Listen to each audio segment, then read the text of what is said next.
बिस्मिल्लाहिर्रहमानिर्रहीम। नूर तैयबा चैनल से अल्लाह बशकुर यार। गुफ्तगू के सिलसिले में मोहतरम नाजरीन, आज का हमारा मौजू है, क्या यूरोप में कोई ठोस मज़हब रहा है? ये सवाल बड़ा दिलचस्प है। इससे पहले हम यूरोप की थोड़ी सी जो सियाक व सबाक है, जो उनकी हिस्ट्री है, उसको ज़रा देखना पड़ेगा कि यूरोप में बुनियादी तौर पर मज़हब कौन सा था। ये दुरुस्त है कि यूरोप का जो बुनियादी मज़हब है आज भी पूरे यूरोप का क्रिश्चियनिटी है, ईसाइयत है, और ये सबसे नुमायाँ और ये असरअंदाज मज़हब ये रहा है।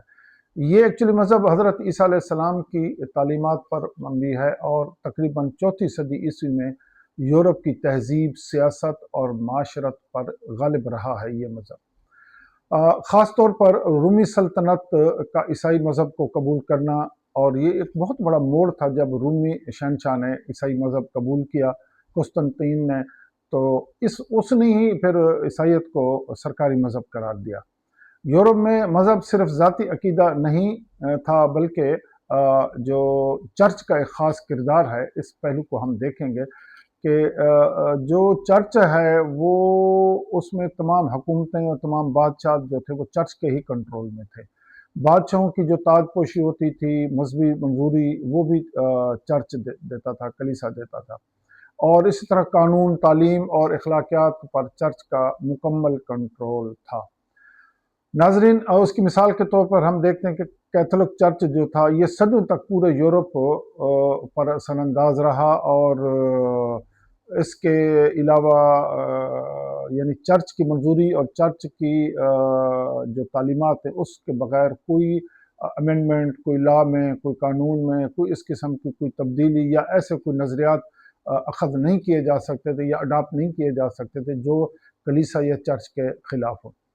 मिसाल के तौर पर आप ये देखें कि इसके बाद जो तब्दीली यूरोप में आती है, नंबर 3 पे हम देखें तो जो ये रिफॉर्मेशन है, इस्लाह मज़हब है, ये फिर 16वीं सदी में एक बहुत बड़ी तब्दीली आई जिसे इस्लाह मज़हब कहा जाता है।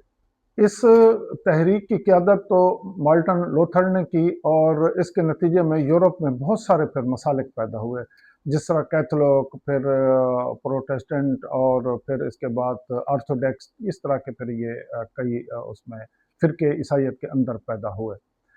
नंबर 4 पे एक तो हम ये कह सकते हैं कि यूरोप में कोई ठोस जो मज़हब नहीं रहा, तो उसकी एक बड़ी वजह ये भी थी कि ये सेकुलर तबका था, ये मज़हब से भी ज़रा कुछ दूर थे। यानी वक्त के साथ साथ ख़ास तौर पर 17वीं और 19वीं सदी में साइंस, फ़लसफ़ा और अक़ल पर बहुत ज़्यादा ज़ोर दिया गया, और अक़लियात पर, और ये इनलाइटनमेंट और ये रोशन ख़याली और इस किस्म के नज़रियात इनके अंदर आते गए, और फिर ये मज़हब का जो है ना असर आहिस्ता आहिस्ता ख़त्म होता गया। इसको हम सेकुलरिज़म भी कह सकते हैं, और इसमें इन्होंने सबसे जो बड़ी तब्दीली ये आई यूरोप में कि रियासत को मज़हब से अलग कर दिया गया। यानी इन्होंने कहा जी, जो मज़हब और जो स्टेट है ये दोनों अलग अलग चीज़ें हैं। मजहबी तबका अलग होगा और मज़हब हर इंसान का अपना इनफरादी मामला होगा, उससे स्टेट का या चर्च का कोई तल्लुक नहीं। कोई अपना मजहबी इबादत जितने उसका दिल करे जो अदा करे, और जो भी मज़हब अडाप्ट करना चाहे, जितनी मजहबी तालीमात पर अमल करना चाहिए, उसकी अपनी मर्जी पर होगा। तो इसको मुख्तसरन हम ये भी कह सकते हैं कि जो रियासत है इसको मज़हब से अलग कर दिया गया। यूरोप में मज़हब ना सिर्फ मौजूद रहा किसी न किसी शक्ल में, बल्कि कुछ उसको हम कह सकते हैं कि एक दौर में तो वो बड़ा ठोस और ताकतवर भी रहा था, और ये ईसाइयत से वाबस्ता ही लोग थे जो इस मज़हब के साथ कायम रहे। तो अलबत्ता जदीद दौर में इसका असर कम हो गया, जिस तरह के भी हमारा सवाल था कि क्या यूरोप में कोई ठोस मज़हब रहा? यकीनन शुरू में रहा, लेकिन अभी वहाँ ये नहीं है। अच्छा, इसकी जो कुछ इसकी जुज़ियात देखते हैं तो मज़हब ख़त्म नहीं हुआ, बल्कि वहाँ काफ़ी हद तक कमज़ोर हो गया। आज भी अगर आप यूरोप देखें तो मज़हब किसी न किसी शक्ल में है, लेकिन बहुत ही कमज़ोर हो चुका है। यूरोप में अब भी बड़ी तादाद में लोग खुद को ईसाइयत से वाबस्ता कहते हैं, और चर्च, इबादत और मजहबी त्यौहार भी वहाँ मौजूद हैं। किसी न किसी शक्ल में वो चल ज़रूर रहे हैं। मसलन जिस तरह उनका क्रिसमस का डे है, एस्टर है, ये पूरे यूरोप में बड़े पैमाने पर मनाए जाते हैं। इसी तरह जो गिरजाघर हैं, चर्च हैं, अब भी पूरे यूरोप में आप जाएँ, इवन कि अमेरिका और ये तमाम उनमें अभी भी मौजूद हैं।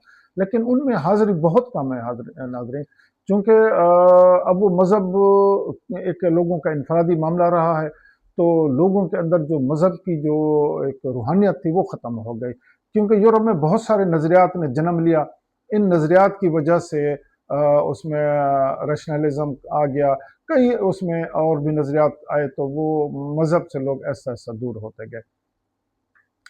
اب ہم یہ کہہ سکتے ہیں کہ یورپ کا جو معاشرہ ہے نا، وہ ایک سیکولر معاشرہ بن چکا ہے، اور اس میں اب فرق یہ ہے کہ یورپ نے سیکولر ازم کو اختیار کر لیا، اور اب ریاست اور مذہب دو الگ الگ چیزیں ہو چکی ہیں۔ جی، اس کے علاوہ ناظرین، ایک بڑی تبدیلی کی وجہ یہ بھی ہوئی کہ قانون مذہب کی بجائے انسانی عقل اور یہ جمہوریت پر یورپ میں بنتا ہے، یعنی سب سے زیادہ جو انسانیت پر زور دی گئی اور انسان کو اولین قرار دیا گیا، اور انسان کو ہی سب سے زیادہ اہمیت دی گئی، اور اسی طرح ریزن جو ہے، عقل جو ہے، وہ عقل پرست آئے، اور انہوں نے ہر چیز کو عقلی پیمانے پر پرکھنا شروع کر دیا۔ تو یہ بھی ایک وجہ ہے کہ یورپ میں ہمیں جو زیادہ مذہب نہیں ملتا اور کوئی ٹھوس، تو اس کی بنیاد بھی یہ انسانی اور عقلی بنیادیں ہیں، یعنی ہر فرد کو آزادی ہے کہ وہ مذہب مانے یا نہ مانے۔ اسی طرح مذہبی عمل کم ہو گیا، اور جو اس مذہب کی جو ایک شناخت تھی وہ بھی بالکل کم ہو گئی۔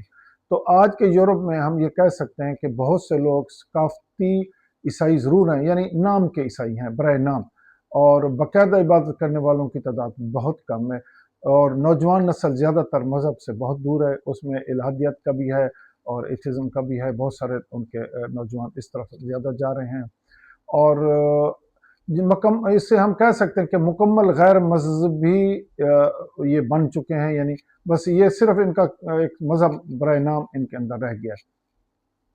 البتہ یورپ میں مسلمان، یہودی اور دیگر مذاہب کے لوگ بھی رہتے ہیں۔